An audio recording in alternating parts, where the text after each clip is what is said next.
अच्छी खबर है, नीति आयोग का ही ये डेटा सामने आया है। खबर यह है कि भारत में जो लोग गरीबी से जूझ रहे हैं, तेजी से ऐसे लोगों को गरीबी से बाहर निकालने का मौका मिल रहा है। नीति आयोग ने एक आंकड़ा जारी किया जिसमें बताया गया कि पिछले 5 वर्षों के अंदर 13.5 करोड़ लोगों को, एक बड़ी संख्या है ये, कि इनको गरीबी के ऊपर लाया गया है। उसका कुछ पैमाना है, वो भी आपको हम बताएंगे। ये आंकड़ा है 13.5 करोड़। और गरीबी को पहचानने के, और गरीबी किस किस्म की है, किस पैमाने पर है, क्या है बैरोमीटर, तो देश में अलग अलग वक्त पर अलग अलग इसकी परिभाषाएं रही हैं। वो परिभाषाएं विवादित भी रही हैं। अब इस बार जो परिभाषा इस्तेमाल की गई है, वो परिभाषा जो है वो कह रही है कि ये बहुआयामी गरीबी है। बहुआयामी गरीबी का मतलब ये कि अगर आप शैक्षणिक तौर पर, आपको स्वास्थ्य सुविधाएं कितनी मिल रही हैं उस लिहाज से, और तीसरा आपका जीवन स्तर कैसा है, इन 3 पैमानों पर अगर आप आंकते हैं तो इसको कहा गया है बहुआयामी गरीबी। उससे 13.5 करोड़ लोग बाहर निकले। तो वो केवल एक सीधी वो वाली डेफिनेशन नहीं है कि आप इतना रुपया कमाते हैं पर डे का, अगर तो आप गरीबी रेखा के नीचे हैं या ऊपर है। ये सरकार कह रही है कि हमने 13.5 करोड़ लोगों को निकाला। कांग्रेस पार्टी डेटा देती है कि पिछले कुछ वर्षों में एनडीए की सरकार ने, बीजेपी की सरकार ने 27 करोड़ लोगों को गरीबी की रेखा के नीचे ढकेला। किसका आंकड़ा माने ना माने, नहीं, किसका आंकड़े को छोड़ दें, क्योंकि आंकड़े जो है बड़े भरमाने वाले होते हैं। लोगों को में सेटिस्फैक्शन का लेवल क्या है? अगर लोग जो है पहले से उनकी स्थिति, उनका जीवन स्तर खराब हुआ है तो नाराजगी होगी जो भी सत्ता में होगा। अगर नाराजगी नहीं है तो या तो वो उनको लग रहा है कि हमारी स्थिति पहले से बेहतर हुई है, या वर्स्ट केस में हमारी स्थिति पहले से खराब नहीं हुई है। यह भी संतोष का एक कारण होता है कि गरीब आदमी बड़ा संतोषी होता है, वो बड़े कम में संतोष कर लेता है। तो इसलिए जो है जिस तरह का डेवलपमेंट हो रहा है, आज देखिए 84 करोड़ लोगों को अगर राशन मिल रहा है तो उनको अपने 2 वक्त की रोटी के लिए कमाने की ज़रूरत नहीं है। वो जो कमा रहे हैं वो दूसरी चीज़ों पर खर्च कर रहे हैं। वो चाहे वो साबुन खरीद रहे हों, शैम्पू का सैशे खरीद रहे हों, या फ़ोन खरीद रहे हो, या कोई भी चीज़ खरीद रहे हो, कपड़े खरीद रहे हों, उन पर खर्च कर रहे हैं। तो एक उनके जीवन स्तर में फर्क तो आया ही है। एक बस ऐड कर दूं इसमें, एक और डिटेल है कि ये 13.5 करोड़ लोग, इनमें अधिकांश लोग बताए गए हैं यूपी, बिहार, एमपी के, क्योंकि ज़्यादा गरीब यहाँ थे। पहले बीमारू स्टेट में गिने जाते थे, ऐसे लोगों की संख्या यहाँ ज़्यादा थी।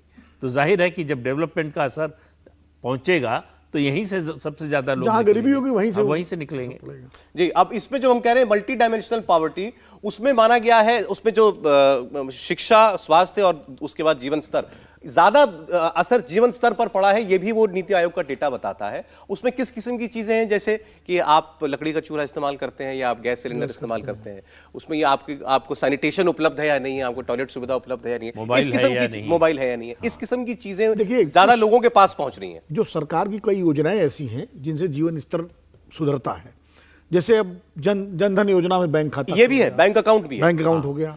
दूसरा जो उज्ज्वला योजना है जिसके तहत गैस का सिलेंडर मिला, अब वो अलग बहस है कि खरीद पा रहे नहीं खरीद पा रहे, लेकिन गैस उनके पास से कुछ खरीदते भी होंगे, पहुंच गया। तीसरा जो है ये आपका जो है क्या कहते हैं, शौचालय वाला जो था, तो सैनिटेशन और वो आपको उपलब्ध है उसके लिए। तो ये सारी चीजें जो सरकार आवास, प्रधानमंत्री आवास योजना है, तो उसमें छत जो है मिल गई।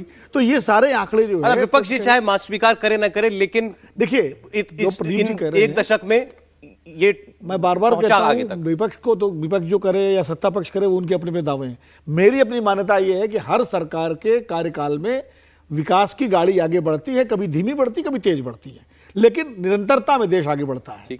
26 करोड़ लोग अगर मनमोहन सिंह के जमाने में गरीबी की रेखा से ऊपर आए थे, जैसा कि आंकड़े थे, और आज अगर 13.5 करोड़ आ रहे हैं तो अच्छी बात है, मैं तो प्रसन्न हूँ। और मैं तो इस आंकड़े को मानता हूँ, मैं कोई इसको गलत नहीं कहता, क्योंकि आंकड़े सही कहा प्रदीप जी ने, बर्बाते हैं। लेकिन अगर लोग महसूस करते हैं और उनके जीवन में सुधार हुआ है या यथावत है और सरकार के प्रति उनके अंदर गुस्सा नहीं है, तो इसके पीछे ये कारण हो सकता है। तो मुझे लगता है कि ये आंकड़े जो है निश्चित रूप से एक अच्छी खबर के रूप में देखे जाने चाहिए। नहीं, मुझे लगता है कि सबसे पहले ये जान लेना चाहिए कि ये कोई आंकड़ा ऐसा नहीं है कि जिसमें बहुत ज्यादा गुंजाइश हो कि हम उस पर सवाल खड़ा करें। संयुक्त राष्ट्र संघ ने दुनिया के सभी विकासशील देशों के लिए सस्टेनेबल डेवलपमेंट गोल्स एसडीजी तय किया था। उसमें मल्टी डायमेंशनल पॉवर्टी खत्म करना है।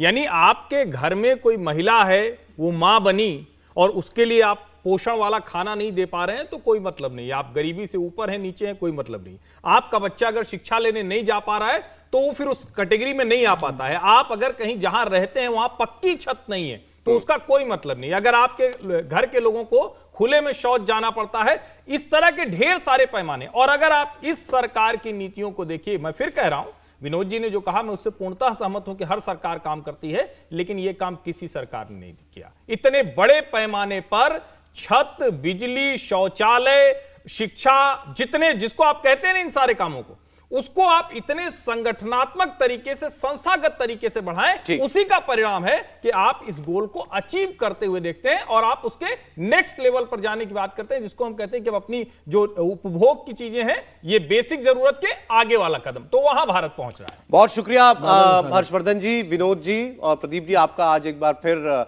हमारे साथ जुड़ने के लिए। कहानी कुर्सी की में इतना ही आज। इंडिया टीवी हर वक्त हर जगह डाउनलोड करने के लिए सर्च करें India TV news Google play store या ऐप स्टोर पर।